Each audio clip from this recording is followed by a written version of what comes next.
When I asked my daughter-in-law what time my son's funeral would be, she replied as if she were telling me the weather. It already happened. We buried him in a small ceremony for close friends only. No hesitation. No compassion, just finality. I was standing in my kitchen arranging a bouquet of white lilies, the kind Marcus had loved since he was a little boy.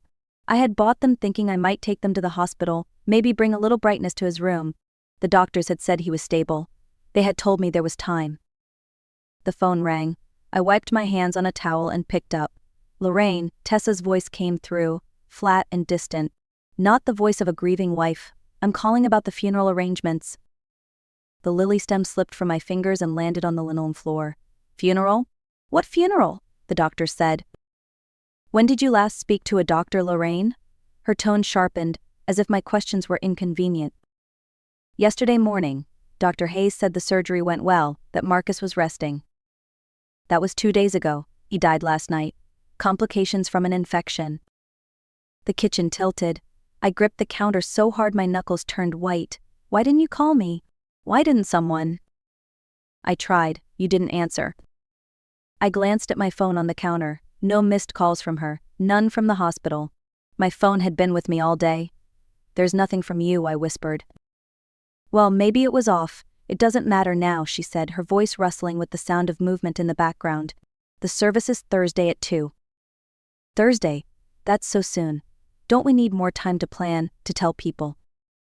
It's already planned. Small, immediate family. Pastor Neil will officiate at my church. Not our church. Not the church where Marcus was baptized, where he sang in the children's choir.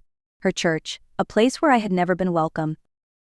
Tessa, please. I need to be part of this. He was my son. Her voice cooled even more. Honestly, it might be better if you didn't come.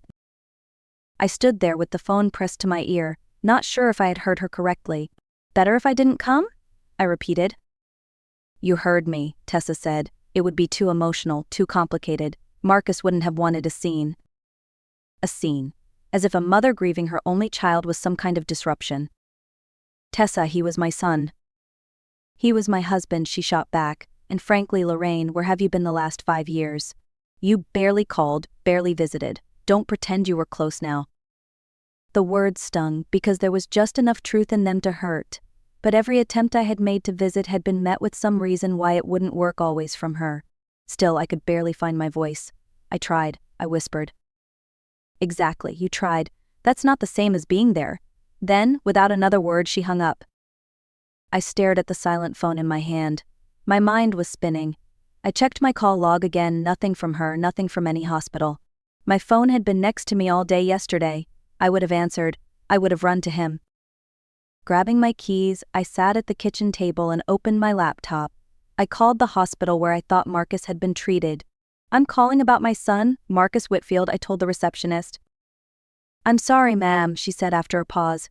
We have no record of a patient by that name in the last 6 months.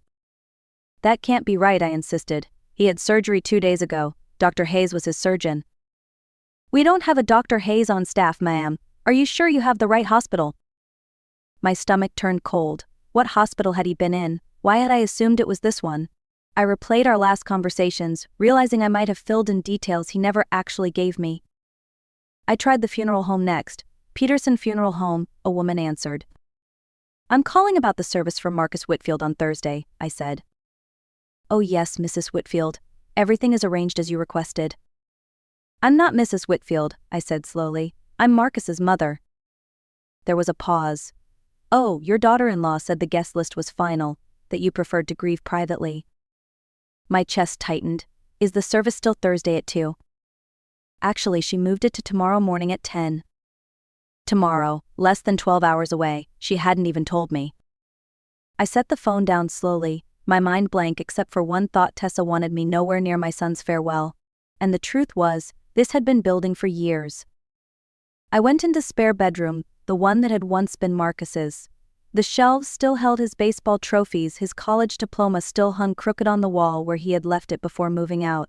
I sat on the bed and let the memories come. It started at the wedding. 3 days before the ceremony, Marcus had called, his voice hesitant. Mom, about the seating arrangements, Tessa thinks it would be better if you sat in the second row instead of the front. I had laughed nervously. but I'm the mother of the groom. I know, it's just her grandmother needs the front for her wheelchair, and her family is bigger. It'll mean a lot to her. I agreed, not wanting to cause trouble before they were even married, but it stung. That was the first small step backward. After that, there were the cancelled visits. The first year I marked each one in my calendar. March 15th, dinner with Marcus, cancelled, Tessa has the flu. April 22nd, Easter at my house, moved to her parents instead. June 3rd, Marcus's birthday, we'll celebrate next week, we never did. August 17th, weekend visit, her sister's in town maybe next month.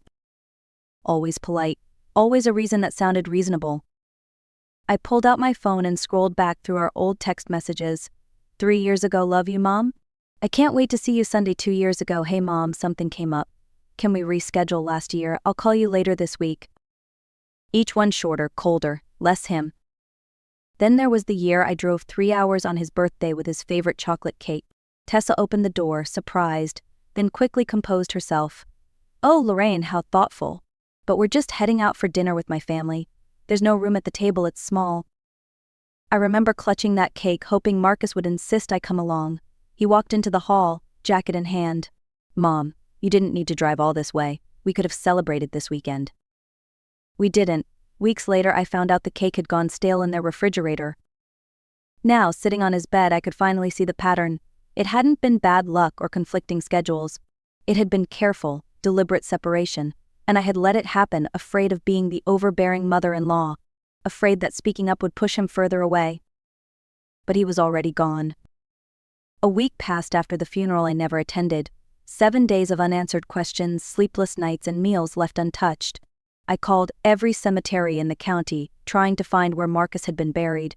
Each no record felt like another door closing. On the 8th morning my phone rang. The screen lit up with Tessa's name. My pulse quickened. I hesitated before answering. What the hell are you doing to my life? Her voice was sharp, almost frantic. I blinked. Tessa, what are you talking about? Don't play innocent. The lawyers, the questions, the investigation. Stop it. I sat up straighter. What lawyers? I haven't contacted anyone. I've been trying to find out where my son is buried because you wouldn't tell me. Silence for a beat. Then, in a lower voice, Riverside Cemetery. Section C, plot 247. I grabbed a pen, writing it down with shaking hands. Thank you. I don't thank me yet, she said quickly. Look, we need to talk in person. There are things about Marcus you don't understand. What things?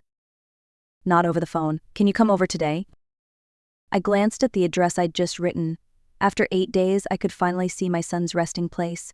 I'll come after I visit the cemetery. No. The word was immediate, almost panicked. Before. Please, Lorraine, it's important. Her voice carried something I had never heard from her before, fear, and maybe desperation. I agreed. I'll be there in an hour. The drive to their house was familiar, but it felt different now. When Tessa opened the door, she looked nothing like the polished woman I'd known. Her hair was pulled back in a loose knot, her clothes wrinkled, her eyes red-rimmed. Come in, she said, stepping aside. Coffee? I followed her into the kitchen, a room I'd never been invited into before. Papers were scattered across the counter. Legal documents. My eyes caught the word will on more than one. Tessa, I said, my voice low, what's going on? She set 2 mugs on the table. Her hands trembled. Marcus changed his will 3 months ago, and it wasn't just the will. He hired a private investigator. I froze. Why? Her gaze met mine, unsteady, to find out the truth about what happened between you two. For a moment I just stared at her, unsure if I had heard correctly. A private investigator? To look into me? No, Tessa said quickly. Not into you. Into us. Into why you and Marcus barely spoke anymore. My chest tightened. And what did he find? She looked down at her coffee, as if the answer might be hiding there. Phone records. Messages. Plans you made together that never happened because I canceled them. Emails you sent that I deleted before Marcus could read them. Texts I sent from his phone when he was at work, telling you he was too busy. The words seemed to echo in the room, pressing in from all sides. You pretended to be him. Only sometimes, she said, as though that lessened it. I thought I was protecting our marriage. When we first got married, he talked about you constantly. Every decision, big or small, had to be run past you. I felt like I was competing with his mother for his attention. I gripped the edge of the table. So your solution was to erase me from his life? Her eyes flashed defensively. I thought if you had some distance, you'd build your own life, and Marcus would focus on ours. It worked for a while. He stopped mentioning you. We were fine. Until 3 months ago. I waited. He started asking questions again. Why you never called? Why you never visited? I told him you were happy we were giving you space. He didn't believe me.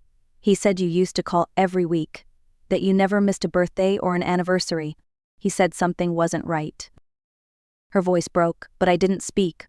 I wanted the rest. He hired the investigator, and when the report came back, she gestured to the papers scattered on the counter. It had everything. The canceled visits, the messages, even gifts you sent that I intercepted. I thought about the Christmas packages that had mysteriously gone missing. The birthday card that Marcus never mentioned. He confronted me, Tessa continued. I denied it at first. Then I told him the truth. He said love doesn't work that way. You don't have to tear one relationship down to build another. Her hands were shaking now. He told me he was going to change his will. I didn't think he'd actually do it. But the lawyer called yesterday. He left everything to you. The house, the savings, the life insurance. All of it. I felt like the floor beneath me had shifted. And the investigator's report? With the lawyer, she said quietly. There's also a letter he wrote for you. I haven't read it, but I think he knew everything I did. And I think he was planning to leave me. For a long moment, the only sound was the faint hum of the refrigerator. My son had discovered the truth. He had taken steps to set things right. And yet, I'd never have the chance to hear it from his own lips. Finally, I said, I need to see that lawyer. And I need to read what Marcus left for me. Tessa's voice was barely above a whisper. Daniel Reyes, Main Street. He's expecting you tomorrow at 10. Daniel Reyes' office smelled faintly of leather and old paper, the kind of place where serious conversations happen.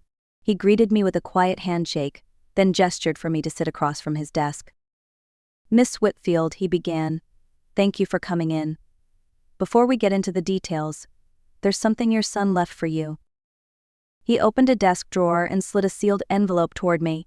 My name, Mom, was written in Marcus's familiar handwriting. My fingers trembled as I picked it up. I can step out if you'd like some privacy, Daniel offered.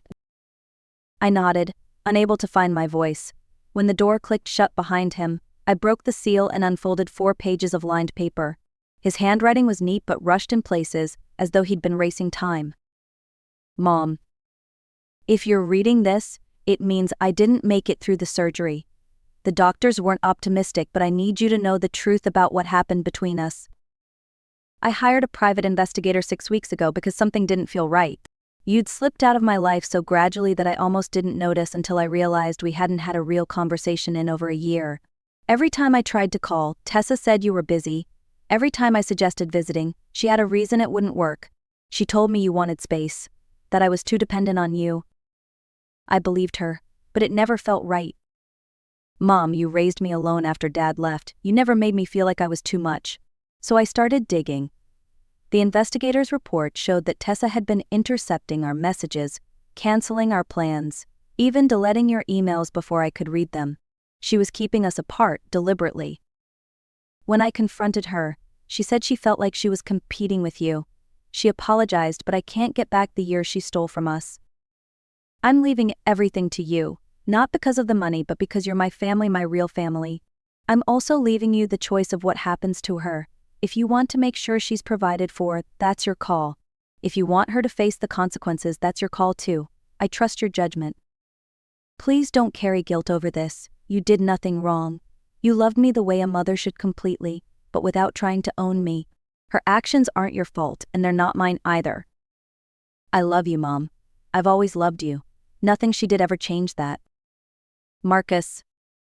Tears blurred the words. I read the letter twice more, holding on to each sentence like a lifeline. It was as if he had reached across the divide of death to pull me back from years of doubt.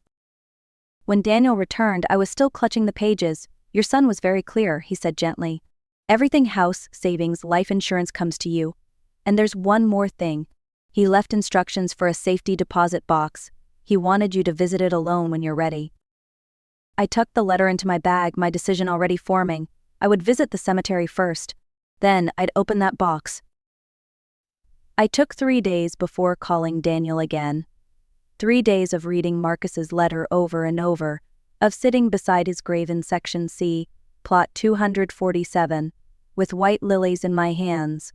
I wanted to be sure that whatever I decided would honor him, not my anger. When I finally called, I asked Daniel to arrange a meeting with Tessa present. She arrived at the office looking smaller somehow, like the weight of the past weeks had carved away her edges. Her hair was unkempt, her clothes wrinkled, and she gripped a tissue in one hand. When she saw me, her eyes welled up, but I kept my tone steady. "Sit down, Tessa," I said. Daniel cleared his throat. "Mrs. Whitfield has made her decision regarding the estate." I took a breath. "You'll keep the house. Free and clear. But the savings account and life insurance, those will go into a foundation in Marcus's name. It will help children maintain relationships with their grandparents after divorce or family conflict." Her eyes widened. "Why would you?" "Because Marcus wouldn't have wanted you homeless, but he also wouldn't have wanted you to profit from what you did." Tessa lowered her gaze. "I don't deserve even that." "No, you don't," I said quietly. "But this isn't about you deserving it. It's about me doing what Marcus would have wanted." I leaned forward. "There are conditions. You will sign a statement acknowledging exactly what you did, how you intercepted calls, deleted messages, and lied to both of us. It stays private unless you ever try to contact me again or spread lies about our family." She nodded slowly. "And you'll attend counseling, real counseling, not a few sessions to tick a box. You need to understand why you did this so you never do it again." Her voice cracked. "I understand." Daniel slid the papers across the table. As she signed, I felt something inside me loosen, not forgiveness, not yet, but the knowledge that I'd chosen justice tempered with the compassion Marcus had shown in his letter. When she finished, she whispered, "Thank you for not destroying me." I met her eyes. Thank Marcus. This was his mercy, not mine. 6 months later, an unexpected package arrived in the mail. Inside was a framed photograph of Marcus I had never seen before. He was standing in what looked like a garden, sunlight on his face, laughing at something just out of frame. On the back was a handwritten note from Tessa. "I found this in his desk drawer. He kept it next to his computer at work. I thought you should have it. Thank you for showing me what real love looks like. I'm learning." I placed the photo on the mantel beside the others. The foundation we created in Marcus's name was already helping dozens of families reconnect after being driven apart. Every quarterly report felt like another thread stitching something back together, turning his absence into a force for healing. But the real peace came on quiet Sunday mornings, when I worked in my garden with my mother's old ring on my finger and Marcus's words in my heart. I no longer thought about the years we lost. I thought about the love that survived everything done to tear it apart. Some bonds, I realized, are stronger than lies. Some love is greater than loss. And sometimes the greatest gift a child can leave a parent is proof that their bond was never truly broken. I still miss him every single day. I always will. But now I can remember him as he wanted to be remembered, as my son, my pride, my joy, and my greatest teacher about the kind of love that endures. If you've ever been through something similar, I hope you know this: you are not alone. And the truth has a way of finding its way to the surface, no matter how long it's been buried. If this story touched you, share it, leave a comment, tell me where you're watching from. Let's keep these conversations alive, because love, when protected and nurtured, can survive anything.